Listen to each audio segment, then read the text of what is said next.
Duel Monsters was the first Yu-Gi-Oh anime, and although its original run concluded in September of 2004, like the Power Friendship, its impact lingers on. The Duel Monsters era has given us many things. Familiar faces that show up again and again with powerful effects, famous catchphrases, and yeah, a bunch of iconic scenes. You saw the thumbnail, here are our top 10 moments of Yu-Gi-Oh! Duel Monsters.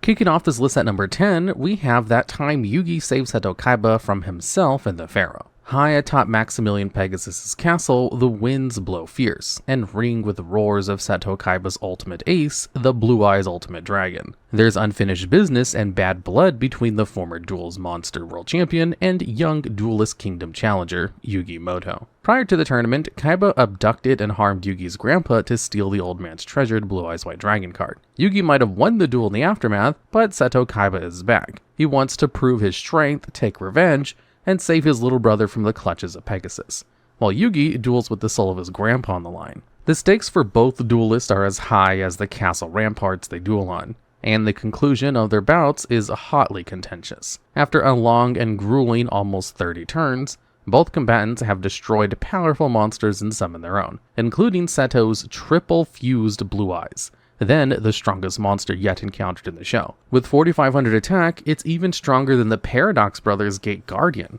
But Yami Yugi is at his most cunning when his back is against the wall, and manages to slowly weaken the great creature by fusing it with his mammoth graveyard through a combination of polymerization and living arrow. With Kaiba's ultimate dragon losing 1200 attack points each turn due to an imperfect fusion with the undead mammoth, Yugi is able to stall out its dwindling power within a dome of multiplied Karibo. When Blue Eyes Ultimate Dragon is weak enough, Yugi is able to cut off its center head with his Celtic Guardian. Seconds from a crushing defeat that would leave the soul of his little brother Mokuba trapped in the ownership of Pegasus forever, Kaiba makes his boldest play, walking to the edge of the castle walls. He threatens to step backwards over the precipice. If Yugi should reduce his life points to 0 by destroying his dragon, Kaiba will confirm the defeat by dashing his body against the rocks below.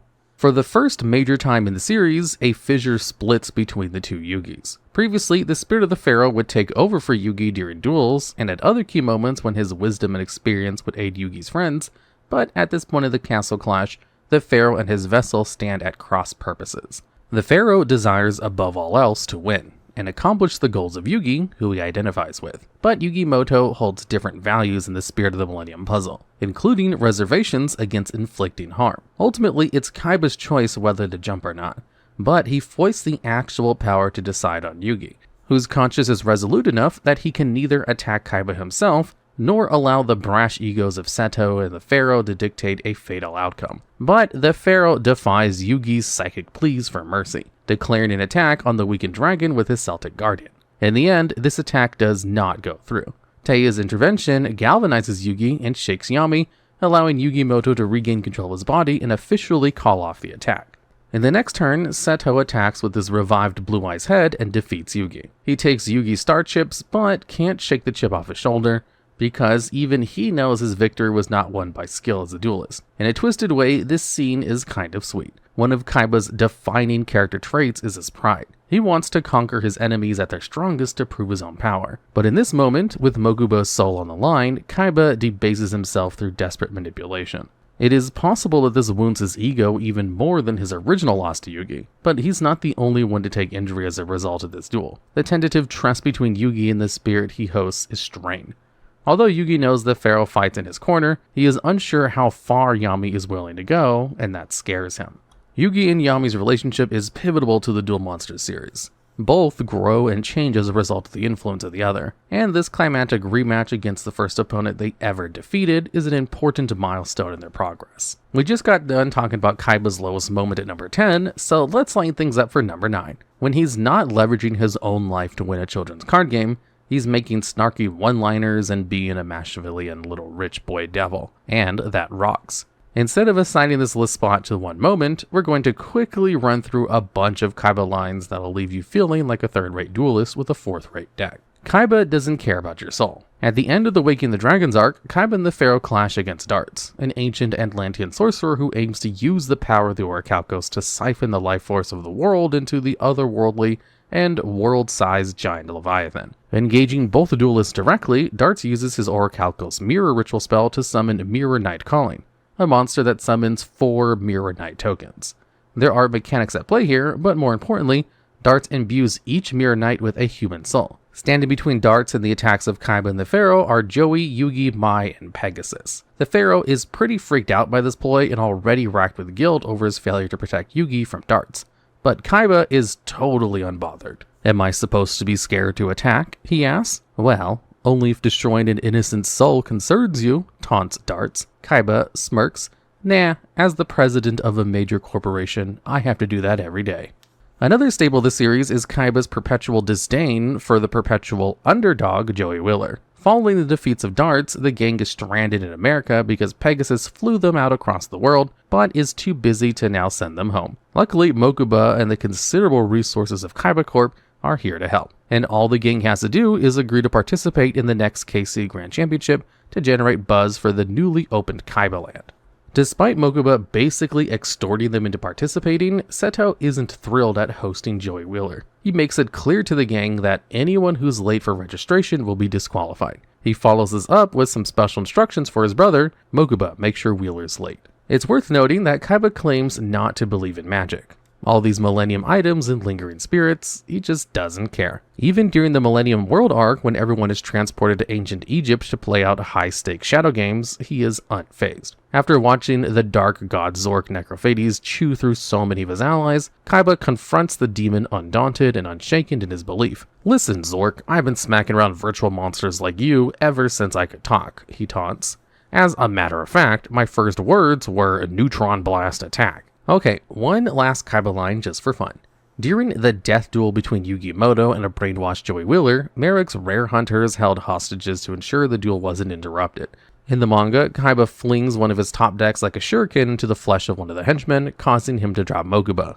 Before throwing the rare hunter into the sea, he takes a second to lament his powerful drawing ability, saying, "Unfortunately, my draw was too good. Thanks to you, your filthy blood has stained my card." Kind of cheating because this is a manga quote, but screw the rules. And at number 8, we're taking a trip to the Battle City Finals, where things were pretty crazy. Gods were summoned, new kinds of cards were revealed, rivalries came to head, and hidden enemies emerged. But one of the coolest duels to go down aboard the Kaiba Corp blimp was the midnight match between Yami Merrick and the Spirit of the Millennium Ring, the Showdown in the Shadows. After Odeon was struck down by the Rage of Ra for having the nerve to play a counterfeit god card, Merrick's soul split. Without the anchoring influence of Odeon, his dark half, born from Merrick's lifelong anger and hate, took control. But a sliver of the true Merrick Ishtar persisted within Taya Gardner, whom he had previously controlled with the Millennium Rod, and directed to retrieve the Millennium Ring from the fallen Bakura, still in recovery after suffering an attack from Sliver the Sky Dragon. In this way, Merrick and the Spirit of the Millennium Ring were able to pool their power to resurrect Bakura's body and challenge Yami Merrick to a shadow game in the dead of night. In the Yu-Gi-Oh anime, there's often a clear hero and a villain of each duel, and usually the hero wins. Not always, but this being a notable break from the mold is part of what makes Merrick vs. Bakura an awesome duel. Both Yami Merrick and Bakura have unorthodox dueling styles. Rather than just reducing life points to 0, Yami Merrick's goal is to inflict as much pain as possible, and Bakura often goes for control and disruption style decks that make an opponent feel powerless while he pursues an alternate winning condition like Deck Out or Destiny Board. With foreknowledge of all of Yami Merrick's strategies from the piece of the original Merrick riding sidecar with the Millennium Ring, Bakura decides on a strategy to steal Merrick's god and turn Ra against him. What follows is a pretty incredible duel that sees Bakura force Ra to Merrick's hand with Dark Designator, and then steal it with exchange. Merrick counters by zeroing the attack of the monsters Bakura intends to tribute for Ra at the last second with a Joyful Doom, causing Ra to hit the field with no attack. And that's when Bakura makes his biggest mistake. He tributes the useless Ra for the Dark Ruler, which seems like a good play, but ultimately allows Yami Merrick to revive the Winged Dragon with Monster Reborn, and in the process revealing powers of Ra that even the original Merrick never knew about, like how the god confused directly with its duelist. While this is kind of a cop-out, it's also narratively interesting.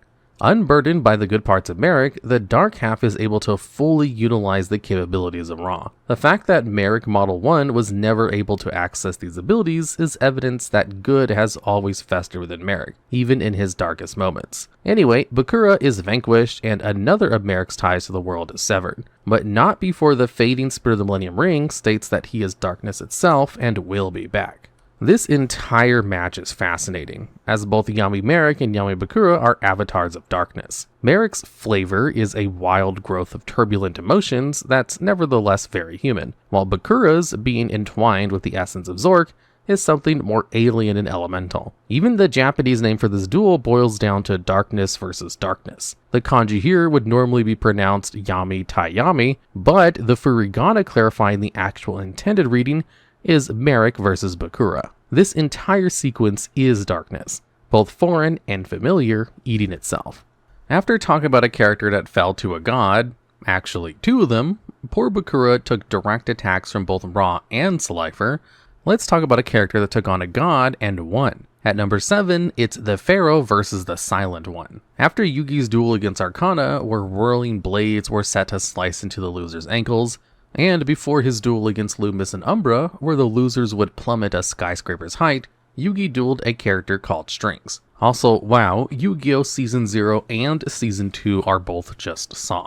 But anyway, Strings isn't really a name and is more just what he's referred to as. He's like a puppet and Merrick is pulling his strings. A totally obedient mime with wide, watchful eyes. The only time he speaks is when Merrick speaks through him, and Master and Mime challenge Yugi to a duel against the strength of their god. With a deck revolving around stalling with cards like Nightmare Steel Cage and Defensive Slimes, Merrick/Strings puts the Pharaoh on the back foot when he's able to generate enough slime tokens to tribute for Slifer the Sky Dragon. Able to reactively strike and destroy many of the Pharaoh's monsters on summon, and with the Revival Jam and Jam Defender combo supplying fresh draws through Card of Safe Return, Strings seems to have tied the Pharaoh up in an unsolvable knot. Overcome with despair, the Pharaoh kneels in submission to the might of Slifer. It's a moment of hopelessness for the Pharaoh, a character marked by his determination to fight with confidence no matter the odds. And he may have lost right here if not for the intervention of his arch-rival, Seto Kaiba. Tracking the power surge emanating from Slifer, Kaiba arrives on the scene and responds to the sight of the Pharaoh kneeling with cold contempt. He snaps Yugi out of its despondence in a true Kaiba fashion, with a barked order to remember who he is. With new Moxie, the Pharaoh analyzes his predicament and finds a path. By using Brain Control to steal Revival Jam, he exploits Slifer's automatic destruction floodgate